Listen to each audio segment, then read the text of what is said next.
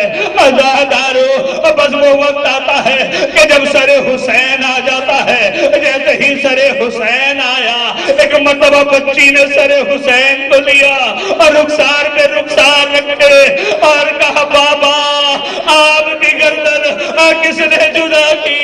اے میرے بابا مجھے قبضنی میں کس نے یتیم کیا؟ اے میرے بابا آپ کی ریش مبارک خون سے کس نے آلو